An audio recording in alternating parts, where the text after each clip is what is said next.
नमो अरिहंताणं नमो सिद्धाणं नमो आयरीयाणं नमो वज्झायाणं नमो लोये सौवसाहूणं गुणानां विस्तरं वक्ष्ये स्वभावानां तथैव च पर्यायाणां विशेषेण नत्वा वीरं जिनेश्वरम्। 1008 श्री मूलनायक आदिनाथ भगवान की जय। द्वासांग जिनवाणी माता की जय। आचार्य श्रेष्ठ आचार्य गुरुवर श्री 108 देवसेन स्वामी जी महाराज की जय। आचार्य श्रेष्ठ आचार्य गुरुवर श्री 108 विद्यासागर जी महाराज की जय। तीर्थ चक्रवर्ती जगत पूज्य निर्यापक श्रमण मुनि पुंगव श्री 108 सुधा सागर जी महाराज की जय। समस्त मुनि संघ की जय। द्रव्यान योग की जो प्रवेशिका कही जाती है, ऐसे आला पद्धति ग्रंथ का स्वाध्याय हम सभी मिलकर के कर रहे हैं। और इस आला पद्धति ग्रंथ में द्रव्य गुण पर्याय इनका स्वरूप समझने के बाद कल अपन ने द्रव्यों का क्या स्वभाव होता है उस पर चर्चा करना प्रारंभ किया था। स्वभाव और गुण इनमें हमने आपको अंतर बताया था। गुण त्रैकालिक होते हैं, स्वभाव त्रैकालिक नहीं होता। गुण जो होते हैं वो अपने विरोधी गुण के साथ नहीं पाया जाता, लेकिन स्वभाव विरोधी स्वभाव के साथ भी पाया जाता है। स्वभाव अपेक्षाकृत लगाया जाता है। किसी अपेक्षा से अस्ति स्वभाव है, किसी अपेक्षा से नास्ति स्वभाव है, किसी अपेक्षा से चेतन है, किसी अपेक्षा से अचेतन है। तो वो अपेक्षाएं यहाँ लगाई जाती हैं, इसीलिए इसको हम स्वभाव कहते हैं। गुण में कोई अपेक्षा नहीं लगाई जाती। इस पदार्थ का या जिस द्रव्य का जो गुण होता है वो कभी बदलता नहीं है, उसमें कोई अपेक्षाएं नहीं लगाई जाती। वो त्रैकालिक होता है, अन्वयी होता है। ठीक है। ये स्वभाव कितने होते हैं, इन स्वभावों की चर्चा अपन ने कल की थी। तो ये स्वभाव कुल मिलाकर के 21 होते हैं, जिनमें 10 विशेष होते हैं और 11 सामान्य होते हैं। सामान्य का मतलब जो एक से अधिक द्रव्यों में पाए जाएं उसे हम सामान्य कहते हैं, और जो विशेष किसी एक द्रव्य में ही पाए जाते हैं उसको हम विशेष कहते हैं। इनके नाम अपन ने देख लिए थे। अस्ति, नास्ति, नित्य, अनित्य, एक, अनेक, भेद, अभेद, भव्य, अभव्य और परम। ऐसे ये 11 सामान्य स्वभाव हैं। इसके बाद चेतन, अचेतन, मूर्त, अमूर्त, एक प्रदेश, अनेक प्रदेश, विभाव, शुद्ध स्वभाव, अशुद्ध स्वभाव और उपचरित। ये इस प्रकार से 10 होते हैं विशेष स्वभाव। अब जब हम इन 21 स्वभावों की द्रव्यों में गणना करते हैं कि कौन से द्रव्य में कितने स्वभाव पाए जाएंगे, तब अपन ने देखा था जीव और पुद्गल, ये 2 द्रव्य ऐसे हैं जिनमें सारे के सारे 21 स्वभाव संभव हो जाते हैं। क्यों हो जाते हैं? क्योंकि ये एक दूसरे के पूरक हैं। एक तरह से ये एक दूसरे से संबंधित हैं, ये एक दूसरे से संबंध स्थापित करते हैं। इसीलिए जो पुद्गल का स्वभाव है वो जीव में आ जाता है, जो जीव का स्वभाव है वो पुद्गल में आ जाता है। तो ये दोनों भी द्रव्य, चेतन, अचेतन, मूर्त, अमूर्त, ये सारे स्वभाव इनमें बन जाते हैं। लेकिन इन जीव और पुद्गल, इन 2 द्रव्यों को छोड़ करके अन्य जो 4 द्रव्य कहे गए हैं उनमें किसी भी प्रकार का संबंध नहीं होता, और संबंध नहीं होने से वो सर्वशुद्ध होते हैं। वो हमेशा स्वभाव में ही पाए जाते हैं, उनमें कोई विभाव नहीं पाया जाता। इसीलिए कुछ स्वभाव ऐसे हैं जो उन द्रव्यों में नहीं होते। अब चेतन, अचेतन, मूर्त, अमूर्त, ये जिस प्रकार से हमने गुणों में चर्चा की थी कि द्रव्य में एक ही गुण होगा, या तो चेतन का या अचेतन का, मूर्त का या अमूर्त का। इसी तरह से जब हम अन्य द्रव्यों की चर्चा करेंगे और अन्य द्रव्यों में स्वभाव की चर्चा करेंगे तो उसी प्रकार का सिद्धांत लगाया जाएगा कि इन द्रव्यों में धर्म, अधर्म, आकाश और काल, इन 4 द्रव्यों में ये 4 द्रव्य चूंकि अचेतन ही होते हैं और अमूर्तिक ही होते हैं, इसीलिए इनमें अचेतन स्वभाव ही लगाया जाएगा और अमूर्तिक स्वभाव ही लगाया जाएगा। इनमें चेतन और मूर्तिक स्वभाव नहीं लगेगा। पुद्गल में क्यों लगा दिया, जीव में क्यों लगा दिया? क्योंकि वो आपस में बंधे हुए हैं। जब बंधे हुए हैं तो एक का प्रभाव दूसरे पर और दूसरे का प्रभाव पहले पर पड़ जाता है।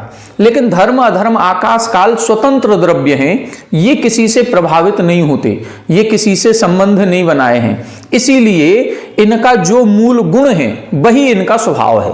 इनमें उपचार नहीं लगता कि किसी अपेक्षा से ये चेतन हो जाए, नहीं होगा। इसीलिए यहां पर जब धर्म अधर्म आकाश द्रव्य की बात की तो 5 स्वभावों के बिना 16 स्वभाव कहे गए। ये 5 स्वभाव कौन से हैं? तो अपन ने देख लिया, पांचों द्रव्य, ये जो 3 द्रव्य हैं, ये तीनों द्रव्य अचेतन होते हैं। अचेतन होते हैं तो चेतन स्वभाव नहीं होगा। ये तीनों द्रव्य अमूर्तिक होते हैं तो मूर्तिक स्वभाव भी इनमें नहीं होगा। ये तीनों द्रव्य हमेशा स्वभाव में पाए जाते हैं, इसीलिए इनमें विभाव स्वभाव भी नहीं होगा।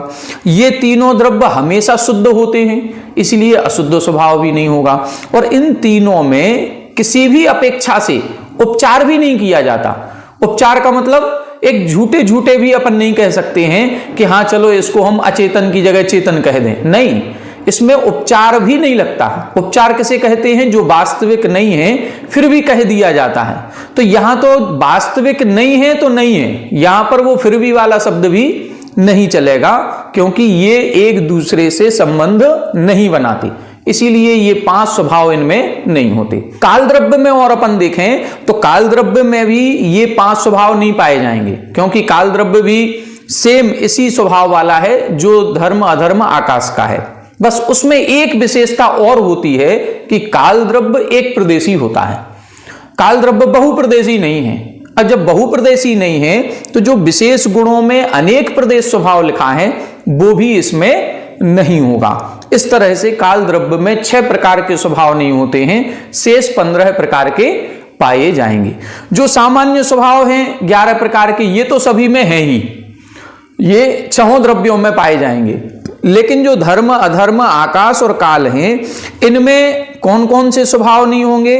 तो अपन ने ये देख लिया, जैसे मूर्त अमूर्त में से अमूर्त स्वभाव है, मूर्त स्वभाव नहीं है। चेतन अचेतन में से अचेतन स्वभाव है, चेतन स्वभाव नहीं है। इसी तरह से विभाव स्वभाव इनमें नहीं होता, अशुद्ध स्वभाव भी नहीं होता, उपचरित स्वभाव भी नहीं होता। तो ये विशेष स्वभावों में से इनकी कमी आ जाएगी। सामान्य उसे कहते हैं जो सभी में पाए जाएं। तो सामान्य जो 11 स्वभाव हैं वो 11 स्वभाव तो 6 द्रव्यों में पाए ही जाते हैं, केवल विशेष स्वभावों में से ही कमी आएगी, क्योंकि ये सभी द्रव्यों का लक्षण विशेष है, सभी द्रव्यों की व्यवस्थाएं सबकी अलग अलग हैं।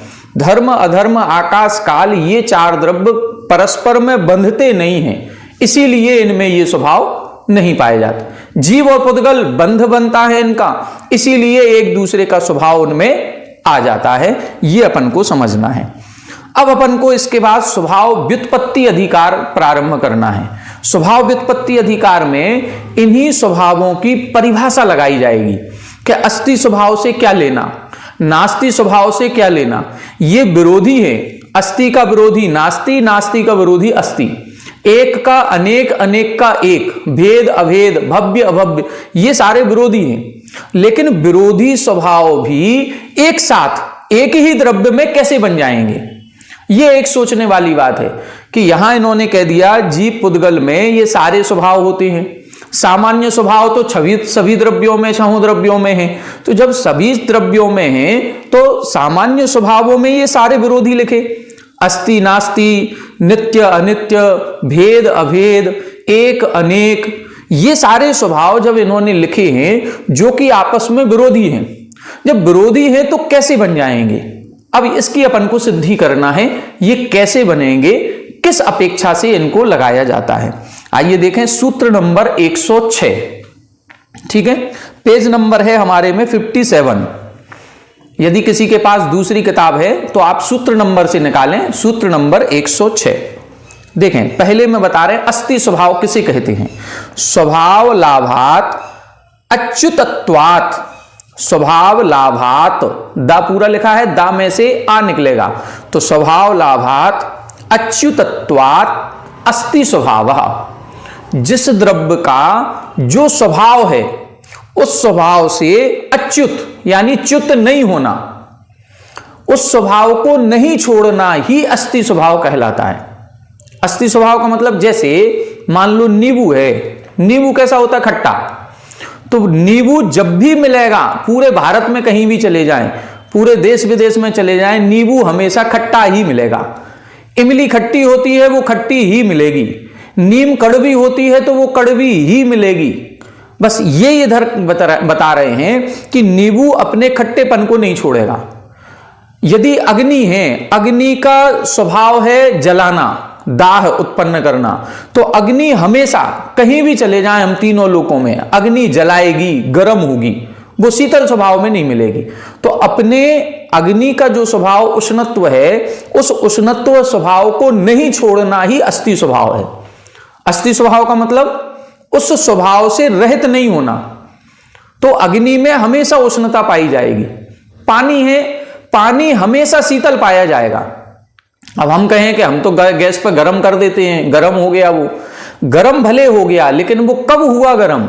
जब वो किसी दूसरे निमित्त से जुड़ गया। जैसे ही हम वो दूसरा निमित्त हटा दें, गर्म तभी तक रहेगा जब तक उसमें नीचे से अग्नि हम रखे हुए हैं। अग्नि को हटा दीजिए और फिर कुछ देर बाद देखिए वो अपने आप ठंडा हो जाएगा। बस इसी को बोलते हैं अस्थि स्वभाव। हम लोग भी कई बार क्रोध में आ जाते हैं, लेकिन क्रोध में कब तक रहते हैं? जब तक वो क्रोध का निमित्त हमारे सामने है। क्रोध का निमित्त हटा दीजिए, हम भी शांत हो जाएंगे। तो ये सारे नैमित्तिक हैं, स्वाभाविक नहीं है। स्वाभाविक उसे कहते हैं जो उसका स्वभाव है, जो पर निमित्त से उत्पन्न हुआ, उसकी बात नहीं कर रहे हैं। पर निमित्त से उत्पन्न होने वाला स्वभाव तो उस निमित्त तक ही रहेगा। जैसे ही निमित्त दूर होगा वो अपने स्वभाव में आ जाएगा। इसी तरह से हर द्रव्य का अपना स्वयं का एक स्वभाव होता है, उससे रहित नहीं होना ही अस्थि स्वभाव कहलाता है। ठीक है, अब ये तो सभी द्रव्यों में हो गया। अब नास्ति स्वभाव क्या है? पर स्वरूपेण अभावात नास्ति स्वभाव। पर स्वरूप का अभाव होना। नींबू खट्टा है, मीठा नहीं है, बस ये नास्ति स्वभाव। नींबू खट्टा है, ये अस्थि। मीठा नहीं है, ये नास्ति। मतलब अन्य रूप से नहीं है। जब भी हम किसी भी, जैसे अग्नि उष्ण है, शीतल नहीं है, जहां पर हम निगेटिव पॉइंट की बात करेंगे वो नास्ति स्वभाव है। निगेटिव पॉइंट हर एक व्यक्ति में, हर एक पदार्थ में वो दूसरे रूप से नहीं है, बस दूसरे रूप से नहीं होना ही नास्ति स्वभाव है। जैसे मान लो ये किताब है, कॉपी नहीं है। तो किताब है, ये किताब का गुण है, लेकिन इसमें कॉपी के गुण है क्या? नहीं है, बस तो ये नास्ति स्वभाव। इसमें कॉपी नहीं है। पेन है, पेंसिल नहीं है। मान लो ये पेन हमने लिया, इसको हम पेन कहेंगे। हम क्या कह रहे हैं? पेन है ये, पेंसिल नहीं है। लिखने का काम भले पेन भी करेगा, पेंसिल भी करेगी, लेकिन पेंसिल अलग है, पेन अलग है। तो हर एक पदार्थ में, हर एक द्रव्य में अस्थि स्वभाव भी है। स्व चतुष्टय की अपेक्षा से अस्थि है, पर चतुष्टय की अपेक्षा से नास्ति है। वो अन्य रूप नहीं है, यही इसका नास्ति स्वभाव है। हम अपने आप में हम ही हैं। जैसे कई बार कई लोग कह देते हैं, मान लो पूज्य आचार्य विद्यासागर जी हैं, अब किसी दूसरे साधु को भी कह दिया ये दूसरे द्वितीय विद्यासागर। अरे दूसरा हो ही नहीं सकता, एक है, वो एक ही रहेगा। कैसे हो जाएगा? दूसरा नहीं होगा, वो अपने आप में जैसा है वो वैसा ही है। ये अस्थि स्वभाव है, अन्य रूप नहीं है, ये नास्ति स्वभाव है। बस इसी स्वभाव को समझना है। ये दो स्वभाव इधर बता दिए, दोनों भी एक ही द्रव्य में पाए जाएंगे। जैसे जीव जीव है, पुद्गल नहीं है। जीव जीव है, ये अस्थि स्वभाव। जीव में ज्ञान दर्शन है, ये अस्थि स्वभाव। जीव में स्पर्श रस गंध वर्ण नहीं है, ये नास्ति स्वभाव। धर्म द्रव्य गति हेतुत्व, ये गुण उसमें है, ये अस्थि स्वभाव। लेकिन धर्म द्रव्य में स्थिति हेतुत्व नहीं है, ये नास्ति स्वभाव। जो अन्य किसी द्रव्य के गुण हैं वो इसमें नहीं होंगे, यही तो नास्ति स्वभाव है। तो अस्थि नास्ति स्वभाव समझ में आ गया। अपने स्वयं के स्वरूप से रहित नहीं होना, यह अस्थि स्वभाव है। और पर स्वरूप को ग्रहण नहीं करना, पर स्वरूप में होना नहीं, यह नास्ति स्वभाव है। अब आगे देखें, नित्य स्वभाव और अनित्य स्वभाव। अब ये दोनों भी सिद्धि अपन को द्रव्य में करनी है कि द्रव्य नित्य भी है और द्रव्य अनित्य भी है। तो निज निज नाना पर्यायेषु तद एव इदम इति, क्या लिखा, तदेवेदमिति लिखा ना, तो क्या निकलेगा, तत् एव इदम इति, ये 4 शब्द निकलेंगे। निज निज नाना पर्यायेषु, स्वयं की अनेक पर्यायों में, तत् एव इदम इति, बह ही यह है, बह ही, तत् यानी बह, एव यानी ही, इदम यानी यह, और इति यानी है, बह ही यह है। इस प्रकार से द्रव्यस्य उपलम्भात नित्य स्वभावः, इस प्रकार से जो द्रव्य की उपलब्धि होती है उसको नित्य स्वभाव कहते हैं। नित्य स्वभाव का मतलब क्या है, द्रव्य में उत्पाद और व्यय निरंतर हो रहे हैं। जब उत्पाद हो रहा है, व्यय हो रहा है, पूर्व पर्याय नष्ट हो रही है, नवीन पर्याय उत्पन्न हो रही है, तो पूर्व पर्याय के नष्ट होने में और नवीन पर्याय के उत्पन्न होने में तो अनित्य स्वभाव हो गया, वस्तु स्थिर रहेगी ही नहीं। हमारी मान लो ये पर्याय चल रही है और प्रति समय इसमें परिवर्तन हो रहा है। जब प्रति समय परिवर्तन होगा तो प्रति समय वस्तु बदल रही है, पूर्व रूप नहीं है, ये तो हो गया अनित्य। लेकिन वस्तु के बदलने पर भी हम ये कहते हैं ये वही है जिसको हमने कल देखा था, ये वही व्यक्ति है जिससे हमने पैसे उधार लिए थे, या ये वही व्यक्ति है जिसको हमने पैसे उधार दिए थे, ये मेरा वही मकान है जिसमें मैं रोज जाता हूं, ये वही मंदिर है जिसको हमने पहले दर्शन किए थे। कहीं ना कहीं परिवर्तन होते हुए भी यदि हम ये कह रहे हैं कि यह वही है, इसका मतलब है उसमें अभी परिवर्तन नहीं हुआ। कहीं ना कहीं परिवर्तन हो रहा है, प्रति समय पर्याय बदल रही हैं, पर्यायों के बदलने पर भी यदि यह व्यवहार हो रहा है कि यह वही है, इसका मतलब है कि उसमें कुछ ना कुछ तत्व ऐसा है जो पूर्व पर्याय में भी था, जो वर्तमान पर्याय में भी है, जिसके कारण से हम उसका व्यवहार कर रहे हैं, जिस कारण से हम उसको पहचान पा रहे हैं। इसी का नाम है नित्यपना, इसी को हम ध्रुव्य कहते हैं। उत्पाद, व्यय, ध्रुव्य, युक्तम, सत, ये द्रव्य का लक्षण है। तो द्रव्य में ये जो तीनों चीजें बताई हैं, उत्पाद भी, व्यय भी और ध्रुव्य भी, तो ध्रुव्य दृष्टि से द्रव्य नित्य है और उत्पाद और व्यय की दृष्टि से द्रव्य अनित्य है। बस ये दृष्टि लगानी है। तो नित्य और अनित्य स्वभाव, दोनों स्वभाव द्रव्य में है कि नहीं है? दोनों स्वभाव हैं, दोनों स्वभाव हैं। मान लो ये पर्याय हमारी मनुष्य की है, ये मनुष्य की पर्याय नष्ट हुई, देव पर्याय उत्पन्न हो गई, लेकिन आत्मा वही है जो इसमें भी थी, इस भाव में, और उस भाव में भी है। अब कोई अवधि ज्ञानी मुनिराज होंगे, वो जानेंगे कि ये वही जीव है जो पूर्व भाव में मनुष्य था। तो उन्होंने उस जीव को पहचान लिया है। तो कहीं ना कहीं पर्याय बदलने के बाद भी कुछ तत्व तो ऐसा है जो बदला नहीं है, बस उसी दृष्टि से ये नित्य है। इसी को हम द्रव्य दृष्टि कहते हैं। तो द्रव्य दृष्टि से क्या है? द्रव्य नित्य है। निज निज नाना पर्यायेषु, अनेक पर्याय उत्पन्न हो रही हैं, अनेक पर्यायों के उत्पन्न होने पर भी यह वही है। बस इस प्रकार का जो व्यवहार है, द्रव्यस्य उपलम्भात, द्रव्य का ग्रहण करना, उपलम्भ का मतलब ग्रहण करना, द्रव्य के ग्रहण करने से नित्य स्वभाव, नित्य स्वभाव कहलाता है। यदि ये नित्य स्वभाव नहीं होगा तो हम सबका सारा लोक व्यवहार ही खत्म हो जाएगा। तो नित्य स्वभाव के कारण ही लोक व्यवहार चल रहा है, हम एक दूसरे को पहचान रहे हैं। ठीक है। अनित्य स्वभाव किसे कहेंगे? तस्य अपि अनेक पर्याय परिणामितत्वात् अनित्य स्वभाव। तस्य अपि, उसी में, उसी का, जिसको अभी हमने ये कहा है कि यह वही है, तो वही है या उसमें कुछ परिवर्तन हुआ है? वही होते हुए भी उसमें परिवर्तन हो रहा है। प्रति समय अर्थ पर्याय बन रही है, प्रति समय इसमें परिवर्तन हो रहा है। तो प्रति समय परिवर्तन होते हुए भी यह अनित्य स्वभाव वाला कहलाएगा। हमारे में प्रति समय परिवर्तन भी हो रहा है, लेकिन हम किसी ना किसी तत्व के कारण से पहचाने भी जा रहे हैं। तो जिस तत्व के कारण से पहचाने जा रहे हैं, जो नष्ट नहीं होता, जो ध्रुव्य है, ध्रुव है, स्थिर है, उसी को हम नित्य कहेंगे। और प्रति समय का जो परिवर्तन हो रहा है, उस दृष्टि से हम अनित्य हैं। कुल मिला के पर्याय दृष्टि से अनित्य स्वभाव है, द्रव्य दृष्टि से नित्य स्वभाव है। पर्यायों में भी ध्रुव दृष्टि से नित्य स्वभाव है उत्पाद और व्यय की दृष्टि से अनित्य स्वभाव है। ठीक है, दोनों क्लियर हो गए। अब देखें एक स्वभाव और अनेक स्वभाव, ये क्या कहलाता है? स्वभावानाम एक आधारत्वात् एक स्वभाव। ये इतने सारे स्वभाव हैं, ये किसमें पाए जाते हैं? जीव में पाए जाते हैं या किसी एक द्रव्य में पाए जाते हैं। इस दृष्टि से एक आधार होने के कारण से ये कैसा है? एक स्वभाव है। जैसे मान लो हम अकेले हैं, एक व्यक्ति है कि 4-6 हैं? एक। लेकिन हमारा भांजा हमको मामा कहता है, हमारा भतीजा हमको चाचा कहता है, हमारा बेटा हमको पापा कहता है, हमारे पिताजी हमको बेटा कहते हैं। तो हम एक हैं कि 4 हैं?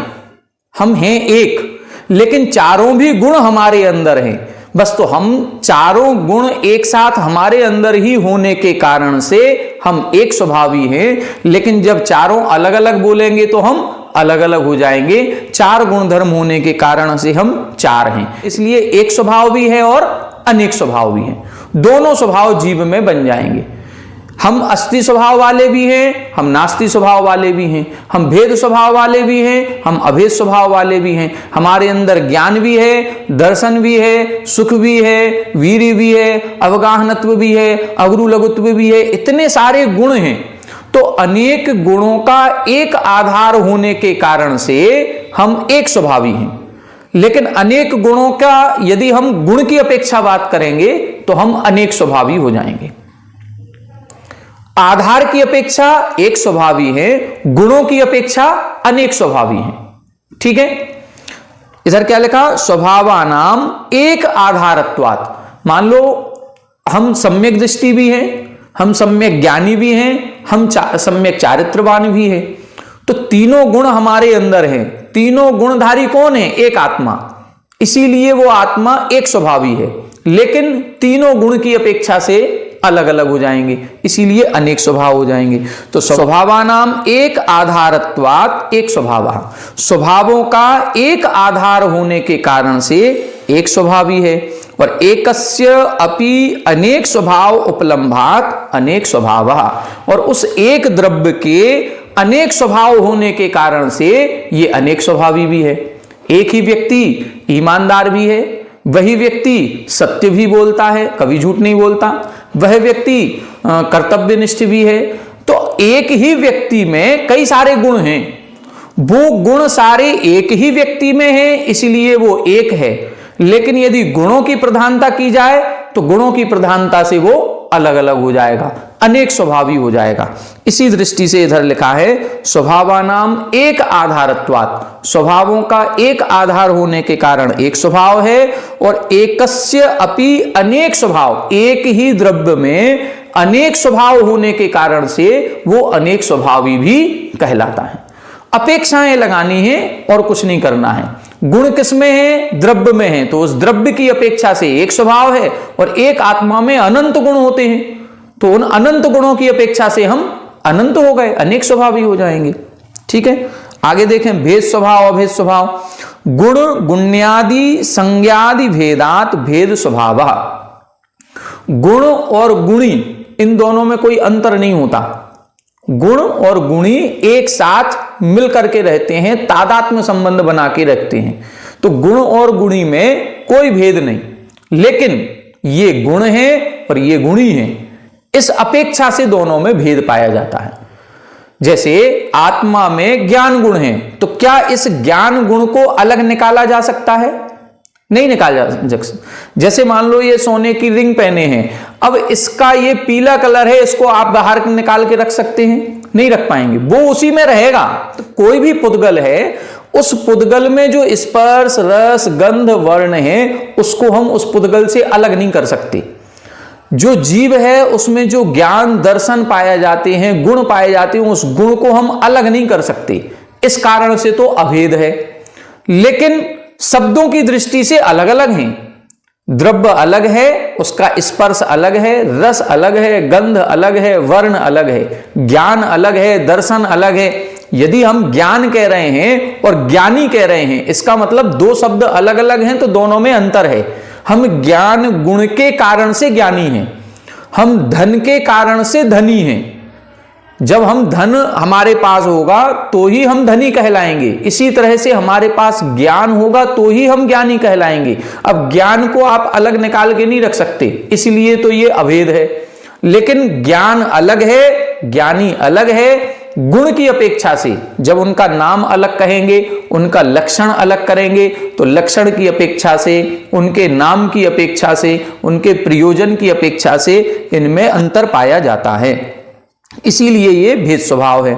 तो गुण गुणी आदि संज्ञादि भेदात, गुण और गुणी में संज्ञा आदि के भेद से भेद स्वभाव है। जैसे द्रव्य, जीव द्रव्य, ये गुणी कहलाएगा। अब गुणी तो हो गया एक जीव द्रव्य, लेकिन गुण कितने हैं? हमारे अंदर ज्ञान गुण भी है, दर्शन गुण भी है, सुख गुण भी है, वीर्य गुण भी है, ऐसे अनंत गुण हैं। तो अनंत गुण, अब गुणों की संख्या अलग हो रही है, गुणी की संख्या अलग हो रही है, तो संख्या की दृष्टि से दोनों में अंतर हो गया कि नहीं? हो गया। दोनों के लक्षण में अंतर होगा कि नहीं? आत्मा किसे कहते हैं? जो ज्ञान गुण से सहित होती है, जो पदार्थों का ज्ञान करती है, उसे हम आत्मा कहते हैं या जीव द्रव्य कहते हैं। लेकिन ज्ञान गुण किसे कहेंगे? ज्ञान गुण की परिभाषा बताओ। जिस गुण के कारण से आत्मा पदार्थों का ज्ञान करती है, जिस गुण के कारण से आत्मा पदार्थों का ज्ञान कर रही है, उसको हम ज्ञान गुण कहेंगे। तो ज्ञान गुण की परिभाषा अलग बनेगी और ज्ञानी आत्मा की परिभाषा अलग बनेगी। तो दोनों के लक्षण में अंतर है, दोनों की संख्या में अंतर है, दोनों के नाम में अंतर है, इसीलिए तो हो गया भेद स्वभाव। लेकिन दोनों को अलग नहीं किया जा सकता, इसीलिए हो गया अभेद स्वभाव। तो ये दोनों भी इधर बता दिए। गुण गुण्यादि संज्ञादि भेदात भेद स्वभावः, और गुण गुण्यादि एक स्वभावत्वात् अभेद स्वभावः। ये तादात्म्य संबंध है, और तादात्म्य संबंध होने के कारण से इनको अलग नहीं किया जा सकता। इसीलिए जैसे मान लो दूध में शक्कर घोल दी, अब दूध में शक्कर जो घोली है तो दूध मीठा हो गया। अब इस मीठेपन को दूध से अलग किया जा सकता है क्या? मीठेपन को दूध से अलग करके दिखाओ, नहीं कर पाएंगे। लेकिन अब हमको पता है दूध अलग था, दूध में हमने शक्कर घोली इसलिए मीठा हुआ। तो शक्कर का स्वभाव अलग है, दूध का स्वभाव अलग था, शक्कर के कारण से दूध मीठा है, लेकिन अब दूध के उस मीठेपन को अलग नहीं कर सकते। तो दूध में जो मीठापन आ गया है ये अभेद स्वभाव, इसको हम अलग नहीं कर सकते। लेकिन अलग अलग हैं कि नहीं? अलग अलग हैं। दूध अलग था, मीठापन अलग था, हमने दोनों को मिला दिया, अब वो ऐसे मिल गए, ऐसा तादात्म्य हो गया उनका कि अब उनको अलग नहीं किया जा सकता। तो उनका लक्षण आदि की अपेक्षा से उनमें भेद है, और एक स्वभावी होने के कारण से उनमें अभेद है। तो ये दोनों स्वभाव सभी द्रव्यों में पाए जाते हैं। भव्य स्वभाव और अभव्य स्वभाव, ये अच्छे से समझें। भव्य और अभव्य का मतलब वो जीव द्रव्य वाला भव्य अभव्य नहीं लगाना है, जो अपन ने पारिणामिक भाव में पढ़ा है, जीवा भव्यत्व, जीव भव्य भव्यत्वानि च, नहीं, वो नहीं है कि जीव भव्य होता है अभव्य होता है। भव्य किसे कहते हैं? जिसमें सम्यक दर्शन प्राप्त करने की शक्ति होती है वो भव्य है। जिसमें ये सम्यक दर्शन प्राप्त करने की शक्ति नहीं, उसे अभव्य कहते हैं। इधर ये वाला भव्य अभव्य नहीं है। यदि ये वाला भव्य अभव्य लगाएंगे तो केवल जीव में ही लगेगा, जबकि ये भव्य और अभव्य स्वभाव सामान्य स्वभाव है, और सामान्य स्वभाव है तो पुद्गल में भी है, सामान्य स्वभाव है तो धर्म द्रव्य में भी है, अधर्म में भी है। अब अधर्म में कैसे लगाएंगे? उसमें भी क्या सम्यक दर्शन प्राप्त होता है? नहीं होता। तो वहां पर ये वाला भव्य अभव्य वो अलग है और ये अलग है। तो यहां पर क्या है? भव्य का मतलब है योग्यता, भव्य का मतलब भवितव्यता, वो योग्यता, परिणमन करने रूप योग्यता। तो जिसमें भावी पर्याय रूप से परिणमन करने की योग्यता होती है उसे भव्य स्वभाव कहते हैं। ठीक है। भावी काले पर स्वरूपाकार भवनात् भव्य स्वभाव। भावी काले, भविष्य काल जो आने वाला है, उस भविष्य काल में पर स्वरूपाकार मतलब अन्य प्रकार की जो पर्याय उत्पन्न होती हैं, उन पर्यायों को उत्पन्न करने का स्वभाव है, वो योग्यता इसमें है। हर द्रव्य में प्रति समय पर्याय उत्पन्न हो रही हैं कि नहीं हो रही हैं? प्रति समय हो रही हैं। धर्म द्रव्य में भी, अधर्म द्रव्य में भी, जीव द्रव्य में भी, सभी द्रव्यों में। तो जो आगे की पर्याय अभी आई नहीं है उसकी योग्यता उसमें है कि नहीं? योग्यता उसमें है, बस इसी योग्यता का नाम भव्य स्वभाव है। जैसे मान लो हमारे पास आटा रखा है, अब इस आटे में कौन कौन सी योग्यताएं हैं, ये क्या क्या बन सकता है, आटे से क्या क्या बना सकते हो? आटे से पूड़ी बना सकते हो, आटे से पराठा बना सकते हो, आटे से रोटी भी बना सकते हो, आटे से बाटी भी बना सकते हो, आटे से कई सारी चीजें बना सकते हो, हलवा भी बनेगा और लपसी भी बनेगी, तो दुनिया भर की जो चीजें बनाना चाहो। तो उस जो हमारे डिब्बे में आटा है, उस डिब्बे में जो आटा है उसमें कितने प्रकार की भवितव्यता है, उसको बोलेंगे भव्य स्वभाव, उसको बोलेंगे भव्य स्वभाव। मतलब ये आटा रोटी भी बन सकता है, ये आटा पूड़ी भी बन सकता है, ये आटा पराठा भी बन सकता है, ये भावी काल में, भविष्य काल में परिणमन करने की योग्यता का नाम ही भव्य स्वभाव है। अभव्य स्वभाव किसे कहेंगे? कालत्रयेपि पर स्वरूपाकार अभवनात् अभव्य स्वभाव।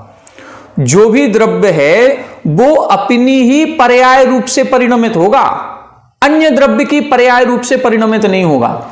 जीव कभी पुद्गल नहीं बनेगा, पुद्गल कभी जीव नहीं बनेगा। जीव में पुद्गल रूप से परिणमन करने की योग्यता नहीं है, यह अभव्य स्वभाव। पुद्गल में जीव रूप से परिणमन करने की योग्यता नहीं है, यह अभव्य स्वभाव। जीव और पुद्गल अनादि काल से मिले हुए हैं, लेकिन आज तक शरीर का एक भी, जो पुद्गल का एक भी स्कंद ऐसा नहीं है जिसमें जानने की शक्ति आ गई हो, नहीं आएगी। जीव का एक भी प्रदेश ऐसा नहीं है जो शरीर के समान जड़ हो गया हो, नहीं हुआ। जीव जीव रूप है, पुद्गल पुद्गल रूप है। जीव में पुद्गल होने की अभव्यता है, अविभव्यता है, मतलब वो पुद्गल रूप नहीं हो सकता, पुद्गल जीव रूप नहीं हो सकता, इसी को अभव्य स्वभाव कहते हैं। अथवा दूसरी दृष्टि से लगाया जाए तो जो पर्याय एक बार उत्पन्न हो चुकी है उसी पर्याय को पुनः प्राप्त नहीं किया जा सकता। जो पर्याय निकल गई उसी पर्याय को हम पुनः प्राप्त नहीं कर सकते। मान लो जैसे दूध से दही जमाया, दूध से आप क्या क्या बना सकते हो, जैसे हमने बताया आटे से, ऐसे दूध से क्या क्या बन सकता है, बहुत सारी चीजें बन सकती हैं। अब दूध से हमने दही जमाया तो दूध में दही जमने की योग्यता थी कि नहीं थी? थी। लेकिन अब दही में बताओ, दही में दूध बनने की योग्यता है क्या? दही में दूध बनने की योग्यता नहीं है। बस ये अभव्य स्वभाव, जो पर्याय निकल गई अब उसी रूप से पुनः परिवर्तन करने की योग्यता नहीं है, इसको हम अभव्य स्वभाव कहेंगे। ठीक है, भव्य अभव्य समझ में आ गया। भव्य का मतलब योग्यता, हमें परिवर्तन करने की योग्यता। जो मान लो कल है, अब कल आपके साथ क्या क्या घटित हो सकता है, कोई बता सकता है क्या? कल हम कहां जाएंगे? कई बार होता है अपन प्लान करके बैठते हैं कि कल तो हमें शिखर जी जाना है, रिजर्वेशन है, सब कुछ पक्का है, लेकिन हो सकता है कि हम ट्रेन में बैठते बैठते भी ना बैठ पाए, कोई ऐसी दुर्घटना हो जाए, कोई ऐसा फोन कॉल आ जाए कि नहीं बैठ पाए। तो ये सारी भवितव्यताएं, भविष्य में क्या होने वाला है वो सब कुछ संभावनाएं उसमें हैं, ये तो है भव्य स्वभाव। लेकिन जो समय निकल गया उस समय को क्या हम दोबारा ला सकते हैं? वो नहीं ला सकते, ये अभव्य स्वभाव। अभव्य का मतलब वो भवितव्यता खत्म हो जाना, बस उसको भूतकाल की अपेक्षा से अभव्य स्वभाव, भविष्य काल की अपेक्षा से भव्य स्वभाव, इस प्रकार समझना चाहिए। ठीक है, आगे देखें। पारिणामिक भाव प्रधानत्वेन परम स्वभावः। पारिणामिक भाव प्रधानत्वेन, पारिणामिक भाव जो कभी बदलता नहीं है उस अपेक्षा से परम स्वभाव होता है। जैसे जीव है, भले ही कर्मों का जीव पर प्रभाव है, लेकिन कुछ स्वभाव ऐसे हैं जिन स्वभाव पर कर्म का कोई प्रभाव नहीं पड़ता। जैसे हमने बताया ना, जीवत्व, भव्यत्व, अभव्यत्व। जीवत्व कभी नष्ट नहीं होगा, ये इसका परम स्वभाव है। धर्म द्रव्य का गति हेतुत्व, ये इसका परम स्वभाव है, पारिणामिक स्वभाव है, ये कभी नहीं बदलेगा। अधर्म द्रव्य का स्थिति हेतुत्व, ये कभी नहीं बदलेगा, इसमें कभी कमी नहीं आएगी, ये कभी नष्ट नहीं होगा। इसको बोलेंगे हम परम स्वभाव। परम स्वभाव का मतलब जो उसका स्वाभाविक स्वरूप है, पारिणामिक भाव है, जो अनादि काल से है और अनंत काल तक रहेगा, उसको बोलते हैं पारिणामिक स्वभाव। इस प्रकार से ये 11 सामान्य स्वभावों का वर्णन हो गया। 11 सामान्य स्वभावों में अस्ति स्वभाव, नास्ति स्वभाव, ठीक है। स्वयं का जो स्वभाव है उससे च्युत नहीं होना, ये अस्ति स्वभाव है, और पर स्वरूप से नहीं होना वो नास्ति स्वभाव है, ठीक है। अस्ति नास्ति सभी द्रव्यों में लगेगा, हर एक पदार्थ में लगा सकते हो। ये मोबाइल है, लैपटॉप नहीं है, लो अब ये भी कहीं ना कहीं लग जाएगा। ये रोटी है, पराठा नहीं है, ये दूध है, पानी नहीं है, पानी है, दूध नहीं है। तो हर एक पदार्थ में वो कुछ है और बाकी सब नहीं है, इसीलिए ये दोनों स्वभाव उसमें लग जाते हैं, ठीक है। नित्य अनित्य में लग जाएगा, पर्याय दृष्टि से प्रति समय जो पर्याय बदल रही है इसीलिए अनित्य है, लेकिन बदलते हुए भी हम एक दूसरे को पहचान पा रहे हैं कि यह वही है। इसका मतलब है कुछ ना कुछ तत्व ऐसा है जो नष्ट नहीं होता, उसी को हम नित्य कहते हैं। तो द्रव्य दृष्टि से नित्य है, उत्पाद व्यय की दृष्टि से अनित्य हो गया। इतने सारे अनेक गुण या अनेक स्वभाव हैं, ये कहां पाए जाते हैं? एक आत्मा में या एक द्रव्य में। तो उस एक द्रव्य की अपेक्षा से एक स्वभाव है और अनंत स्वभावों की अपेक्षा से अनंत स्वभावी, अनेक स्वभावी हो गया। भेद और अभेद में क्या है? गुण गुणी में अभेद होता है, इसीलिए अभेद स्वभाव है, लेकिन गुण अलग है, गुणी अलग है, इनका नाम अलग है, लक्षण अलग है, संख्या अलग है, इस अपेक्षा से भेद स्वभाव हो गया। भव्य अभव्य बताई दिया, भविष्य काल में पर्याय रूप से परिणमन करने की योग्यता है, इसीलिए भव्य स्वभाव है, लेकिन जो पर्याय इसकी एक बार निकल गई उसी पर्याय को पुनः प्राप्त करने की योग्यता नहीं है, इसका मतलब है अभव्य स्वभाव है। दूसरा ये लगाते हैं कि जो द्रव्य है वो स्वयं रूप से परिणमन करता है, अन्य द्रव्य रूप से परिणमन नहीं करता। जीव कभी पुद्गल रूप नहीं होगा, पुद्गल कभी जीव रूप नहीं होगा। अनादिकाल से आत्मा कर्मों से बंधी हुई है, कर्म पुद्गल है, आत्मा जीव है, लेकिन आज तक कर्म का एक भी परमाणु में जानने देखने की शक्ति नहीं आई, और आज तक आत्मा के किसी भी प्रदेश में जड़ रूप होने की शक्ति नहीं आई। तो ये कभी नहीं बदलेंगे, इसी का नाम है अभव्य स्वभाव। और पारिणामिक भाव, पारिणामिक स्वभाव का मतलब है जो अनादिकाल से जीव का स्वरूप बनाया गया है, बताया गया है, उस स्वभाव को नहीं छोड़ना, वो परम स्वभाव कहलाता है। जैसे जीव का जीवत्व, ये जीवत्व कभी नहीं नष्ट होगा, हम चाहे संसार में रहें चाहे मोक्ष को प्राप्त कर लें। सिद्धों में भी जीवत्व है, संसारी अवस्था में भी जीवत्व है, निगोदियां हैं उनमें भी जीवत्व है, देव हैं उनमें भी जीवत्व है। किसी भी गति में किसी भी योनि में जाएं जीवत्व पाया ही जाएगा, इसको बोलते हैं हम परम स्वभाव। संज्ञा, संज्ञा लक्षण प्रयोजन से हमने बता दिया ना, संज्ञा का मतलब नाम, ये ज्ञान गुण है, ये दर्शन गुण है, ये आत्मा है, तो अलग अलग हो गया ना। हमने बताया दूध में शक्कर घोल दी, तो दूध अलग है, शक्कर अलग है, नाम अलग अलग है कि नहीं? दोनों के गुण अलग अलग हैं, दोनों का सबका मतलब लक्षण अलग अलग है, इसीलिए ये भेद है। लेकिन जब मिले हुए हैं आपस में तो अभेद है, उनको हम अलग नहीं कर पा रहे हैं, तो अलग नहीं कर पा रहे हैं इसलिए अभेद है, और उनका लक्षण अलग है, उनका स्वरूप अलग है, उनकी संख्या अलग है, उनका नाम अलग है, इस दृष्टि से भेद स्वभाव है। तो आज की कक्षा में अपन ने इन 11 सामान्य स्वभावों को समझा।